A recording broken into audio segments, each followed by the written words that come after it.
മക്കളും ബന്ധുക്കളുമായി പിണങ്ങിക്കഴിഞ്ഞിരുന്ന വയോധികനെ സ്വകാര്യ ബാങ്കിലുള്ള നിക്ഷേപം തട്ടിയെടുക്കാൻ വേണ്ടി റോഡപകടം സൃഷ്ടിച്ച് കൊലപ്പെടുത്തിയ കേസിൽ മാനേജറായ വനിതയും ക്രിമിനൽ കേസ് പ്രതിയുമടക്കം 4 പേർ അറസ്റ്റിൽ. കൊല്ലം സിറ്റി പോലീസ് കമ്മീഷണറുടെ നേതൃത്വത്തിൽ നടത്തിയ അന്വേഷണത്തിലാണ് കൊല്ലം ടൗണിലുള്ള Muthoot mini gold manager Saritha, അരും കൊലയ്ക്ക് കൊട്ടേഷൻ എടുത്ത അനി എന്ന് വിളിക്കുന്ന അനിമോൻ, കൊലയ്ക്ക് ഉപയോഗിച്ച കാർ വാടകയ്ക്ക് കൊടുത്ത ആസിഫ്, ബാങ്കിലെ അക്കൗണ്ടന്റ് അനൂപ് എന്നിവർ കുടുങ്ങിയത്. കൊല്ലം ആശ്രാമ മൈതാനത്തിന് സമീപം ജൂൺ 19-നുണ്ടായ വാഹനാപകടത്തിൽ പാപ്പച്ചൻ എന്നയാൾ കൊല്ലപ്പെട്ടിരുന്നു. പാപ്പച്ചൻ സഞ്ചരിച്ചിരുന്ന സൈക്കിളിൽ വാഗണാർ കാർ തട്ടിയാണ് അപകടം സംഭവിച്ചത്. അപകടമുണ്ടാക്കിയ കാർ പോലീസ് കസ്റ്റഡിയിലെടുക്കുകയും ഡ്രൈവറായ അനിയെ പ്രതിയാക്കി കേസ് രജിസ്റ്റർ ചെയ്യുകയും ചെയ്തിരുന്നു.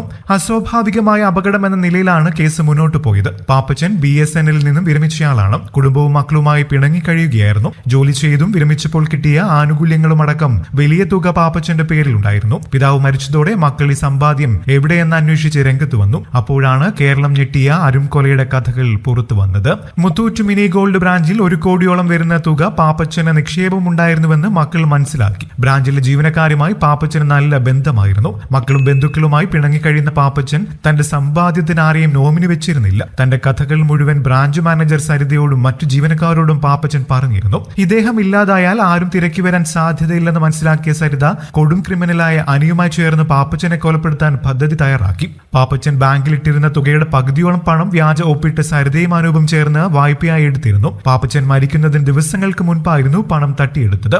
ഈ പണം ഉപയോഗിച്ചാണ് അനിയെ നിയോഗിച്ച് കൊലപാതകം ആസൂത്രണം ചെയ്തത്. കൊല്ലം ഈസ്റ്റ് പോലീസ് സ്റ്റേഷൻ പരിധിയിൽ ഒട്ടേറെ കേസുകളിൽ പ്രതിയായ അനിയെ 2 ലക്ഷം പ്രതിഫലമായി നൽകാമെന്ന് വാഗ്ദാനം ചെയ്താണ് കൊട്ടേഷൻ ഉറപ്പിച്ചത്. ഇതുപ്രകാരം അനി ജൂൺ 19-ന് ആസിഫ് എന്നയാളിൽ നിന്നും വാടകയ്ക്കെടുത്ത കാർ പാപ്പച്ചൻ ഉപയോഗിച്ച സൈക്കിളിലേക്ക് ഇടിച്ചു കയറ്റിയാണ് അപകടമുണ്ടാക്കിയത്. ആശ്രമ മൈതാനത്തിന് തൊട്ടടുത്ത ഇടവഴിയിലായിരുന്നു അപകടം. സ്ഥിരമായി സൈക്കിൾ മാത്രം ഉപയോഗിച്ചിരുന്ന ആളാണ് പാപ്പച്ചൻ. പാപ്പച്ചൻ സൈക്കിളിലെ യാത്ര ചെയ്യൂവെന്നും പ്രതികൾക്ക് നന്നായി അറിയാമായിരുന്നു. ജൂൺ 19-ന് പാപ്പച്ചന്റെ സൈക്കിളിലേക്ക് നീല നിറത്തിലുള്ള വാഗണാർ കാർ ചെന്നിടിക്കുന്നതിന്റെ CCTV വീഡിയോ അന്നു തന്നെ പോലീസിന് കിട്ടിയിരുന്നു. എന്നാൽ അപ്പോഴും ഇത് ആസൂത്രിതമാണെന്ന് ആരും കരുതിയില്ല. കാറിന്റെ കളറും നമ്പറും എല്ലാം നോക്കി ഓടിച്ചയാളെ അറസ്റ്റ് ചെയ്തു കൊണ്ടുവന്നപ്പോഴും കൊലപാതകമാണെന്ന സൂചനകൾ ഒന്നും ഉണ്ടായിരുന്നില്ല.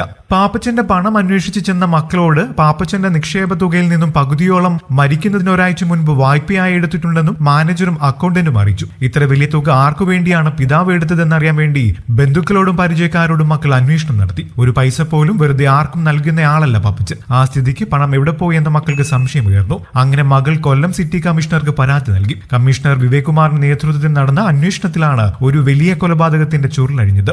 ബാങ്കിൽ പോലീസ് നടത്തിയ പരിശോധനയിൽ പാപ്പച്ചന്റെ സ്ഥിര നിക്ഷേപത്തിൽ നിന്നും പണം തട്ടിയത് വ്യാജ ഒപ്പിട്ടാണെന്ന് വ്യക്തമായി. ഒരുപാട് ഒപ്പ് രേഖപ്പെടുത്തേണ്ട സ്ഥലത്ത് അതൊന്നും ഉണ്ടായിരുന്നില്ല. ബാങ്ക് ജീവനക്കാരെ കേന്ദ്രീകരിച്ച് പോലീസ് അന്വേഷണം തുടങ്ങി. മാനേജർ സരിതയും ക്രിമിനലായ അനിയും തമ്മിൽ അടുത്ത ബന്ധമുണ്ടെന്നും കോൾ രേഖകളിൽ നിന്നും വ്യക്തമായി. തുടർന്ന് അനിയുടെ അക്കൗണ്ട് പരിശോധിച്ചപ്പോൾ ഇതിലേക്ക് പണം എത്തിയതായി കണ്ടെത്തി. കൃത്യം ആസൂത്രണം ചെയ്യാൻ വേണ്ടിയും അനിയും സരിതയും 2 പുതിയ സിം കാർഡുകൾ എടുത്തിരുന്നു. ഇതുപയോഗിച്ചാണ് ഇവർ തമ്മിൽ ആശയവിനിമയം നടത്തിയിരുന്നത്. ഈ സിം കാർഡുകൾ പോലീസ് കണ്ടെടുത്തതാണ് വഴിത്തിരിവായത്. വിശദമായ ചോദ്യം ചെയ്യലിൽ കൊല ആസൂത്രണം ചെയ്തത് പ്രതികൾ പോലീസിനോട് പറയുകയായിരുന്നു.